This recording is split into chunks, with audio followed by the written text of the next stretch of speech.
Hello everyone, मैं हूं सौरभ और आज का टॉपिक होने वाला है स्विचिंग टेक्निक्स इन नेटवर्किंग में स्विचिंग टेक्निक्स क्या होता है। स्विचिंग क्या होता है? Switching is the process of forwarding data in a network by choosing the best path from source to destination. Switching वो तरीका होता है जैसे कि कोई भी डेटा को अगर भेजा जाता है, फॉरवर्डिंग किया जाता है, तो बेस्ट रास्ता देखता है कि और जहाँ डेस्टिनेशन तक अच्छे से पहुंचा जाए। आप भी अगर कहीं मार्केट जाते हो तो मान लीजिए आपके सामने बहुत सारे रास्ते हैं, तो उसमें से आप चेक कर देंगे बेस्ट रास्ता कौन सा है मेरे लिए, ताकि मैं जल्दी पहुंच जाऊँ, बिना कोई डिफिकल्ट के, ना ट्रैफिक मिले, रोड भी सही रहे। तो ये सब देखते हैं, इसके लिए स्विचिंग का यूज़ किया जाता है। जहाँ स्विचिंग यूज़ किया जाता है, जहाँ डेटा टाइम अच्छे रास्ते से पहुंच जाए और टाइम से पहुंच जाए। ठीक है, तो पहला देखेंगे तो सर्किट स्विचिंग है। क्या होता है? Circuit switching establish A dedicated physical path between sender and receiver before communication begins. The entire route is reserved for a whole communication session. इसमें जैसे कि एक डेडिकेटेड फिजिकल पाथ होता है, जैसे जो सेंडर होता है और रिसीवर होता है उसके बीच, मतलब कम्युनिकेशन से पहले उसके बीच एक पाथ डिसाइड किया जाता है जिसके थ्रू वो डेटा को शेयर करेगा। इसका फिगर ये देख लीजिए, सर्किट स्विचिंग का ये होता है। ये डिवाइस हो गया, ये स्विच हो गया, फिर देखिए कैसे जाएगा, ऐसे जाएगा। ये डिवाइस वन हो गया, ये इधर जाएगा, इधर जाएगा, इधर फिर इधर, फिर इधर इधर। ऐसा होता है कि एक डिवाइस से दूसरे डिवाइस में डेटा कैसे जाता है। ये डिवाइस तो देखिए इधर एरो बना हुआ है, डिवाइस 4, फिर इधर, फिर इधर, फिर इधर, फिर इधर, टंग टंग टंग, ऐसे एक फिगर बना हुआ है जिसके थ्रू डेटा का शेयरिंग होता है। सर्किट स्विचिंग में क्या होता है, हर बार स्विच करते वो देखता है कि कौन सा रास्ता सबसे बेस्ट रहेगा जाने के लिए। तो ये डिवाइस 2 क्या करेगा, डिवाइस स्विच 4 पे जाएगा, फिर स्विच 6, फिर स्विच 5, फिर ये चेक करेगा कि मेरे लिए सबसे बेस्ट रास्ता कौन सा है। इसके पास इतना रास्ता है, ये ऐसे ऐसे करके भी ऐसे जा सकता है, ऐसे करके भी जा सकता है, ऐसे करके ऐसे, तो वो बेस्ट रास्ता खोजता है। ठीक है, ये काम कैसे करता है? जैसे कम्युनिकेशन एस्टेब्लिश करने के लिए ये फिक्स पाथ रिजर्व करता है। ठीक है, डेटा ट्रांसमिशन के लिए ये डेटा फ्लोस को reserve path, data flows in the reserve path, तो डेटा उसी जगह से पास होगा जहां से वो रिजर्व किया गया। ठीक है, कनेक्शन टर्मिनेशन अगर देखा जाए तो path is release after communication. जैसे पाथ बाद में रिलीज होगा कम्युनिकेशन के बाद, की कौन सा सही रास्ता है उसके लिए कम्युनिकेशन। रियल लाइफ अगर एग्जांपल लिया जाए तो लैंडलाइन फोन जो पहले के टाइम पे आता था, once a call is connected the entire line is reserve until the call ends. जब भी एक बार कॉल कनेक्टेड हो जाता तो उसके लिए पूरी वो लाइन पूरी व्यस्त हो जाती थी कि हाँ उस लाइन के लिए आप कॉल नहीं आ सकता है दोबारा।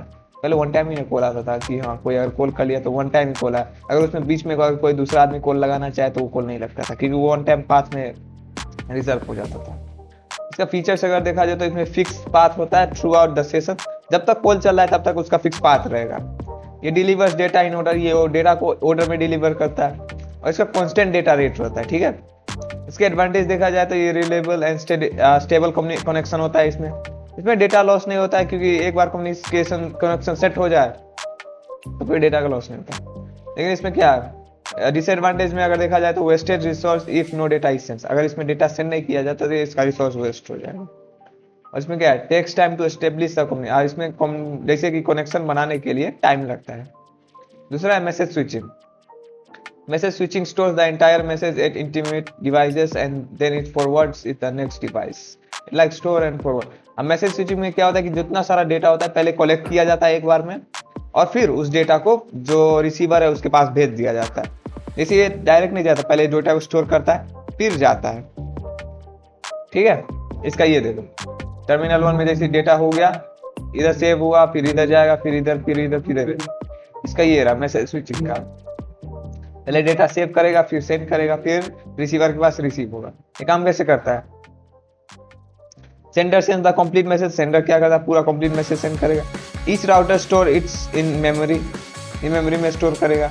Forward the messages to the next node, अब वो उस चीज को आगे वाले नोड को भेज देगा। रियल लाइफ एग्जांपल में देखा जाए तो टेलीग्राफ का example, online all telegraph system और ईमेल रिलाई सर्वर्स। ठीक है, फीचर्स अगर देखा जाए तो नो डेडिकेटेड पार्ट रहता है, डिले पॉसिबल, इसमें डिले पॉसिबल हो जाता है क्योंकि ये फुल मैसेज स्टोरेज रहता है। मैसेज में भी store temporarily in the network, अब नेटवर्क में मैसेज वो टेम्पोरली स्टोर रहता है, एक बार डिलीवर हो गया उसके बाद नेटवर्क में नहीं रहेगा, वो गायब हो जाएगा। इसके एडवांटेज देखा जाए तो efficient use of resource, no no need for a fix path, इसके लिए फिक्स पाथ की रिक्वायरमेंट नहीं होती है।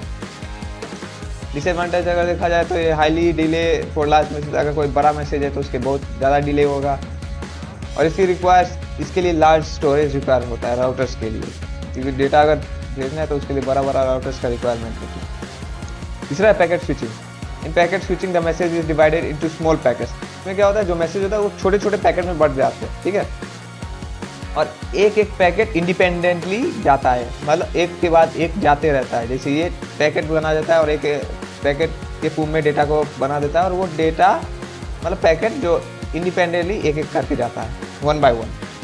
जैसे ये सेंडर है और ये डेटा को पैकेट में बना दे 1 2 3 4।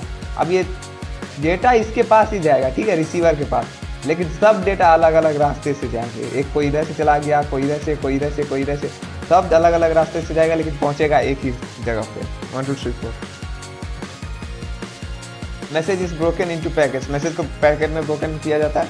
Packet travel independently across the network, network के अक्रॉस ट्रैवल करता है। पैकेट ऐसे reassemble the packet, receiver reassemble the packet. अब जो इसमें एक चीज़ जरूरी है, अगर कोई रिसीवर किसी भी मैसेज को फॉर्मेट में भेज रहा है तो रिसीवर के पास उस फॉर्मेट में नहीं आएगा, उसको टू अलग अलग डिस्ट्रीब्यूट हो जाएगा, उस फॉर्मेट में आएगा।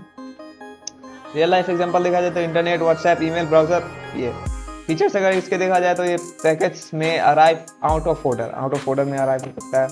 Can be routed through the most efficient part, use IP address for routing. इसके एडवांटेज देखा जाए तो एफिशिएंट बैंडविड्थ यूजेस होता है, scalable and support many users होता है। इसके डिसएडवांटेज देखा जाए तो पैकेट डिले और डिसऑर्डर पॉसिबल होता है, requires recording and error checking at the receiver, ठीक है। इसका कॉम्प्रिहेंसिव टेबल देखा जाए तो फीचर देखो, सर्किट पार्ट में तो डेडिकेटेड रहता है इसकी किस पाथ में, मतलब कौन सा जगह पे जाना है, कौन सा पैकेट में जाना है, ठीक है। मैसेज स्विचिंग में इसका कोई फिक्स पाथ नहीं रहता है, और पैकेट में भी इसका कोई फिक्स पाथ नहीं रहता पाथ का देखा जाए। और डेटा फ्लो की बात किया जाए तो सर्किट में कंटीन्यूअस डेटा फ्लो होता है, मैसेज में पहले पूरा एक ही बार जाता है, और इसमें पैकेट में छोटा स्मॉल पैकेट्स के रूप में जाता है। डिले अगर देखा जाए तो सर्किट स्विचिंग में थोड़ा सा डिले है, लो आफ्टर सेटअप। इसमें मैसेज में हाई रहता है और इसमें लो टू मीडियम रहता है पैकेट में। एफिशिएंसी अगर देखा जाए तो इसकी लो होती है, इसकी मॉडरेट, इसकी हाई।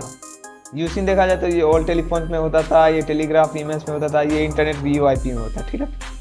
अगर इजी टू रिमेंबर अगर देखा जाए तो सर्किट का डेडिकेटेड लाइन होता है लाइक ओल्ड फोन्स में। मैसेज का देखा जाए तो full message storage like post office हो गया, और ये पैकेट का देखा जाए तो chopped data pack parts like courier service, ये हो गया, ठीक है। तो इतना ही था, आई होप आपको समझ में आएगा। तो मिलते हैं अगले वीडियो में, आज के लिए इतना ही। जय हिंद।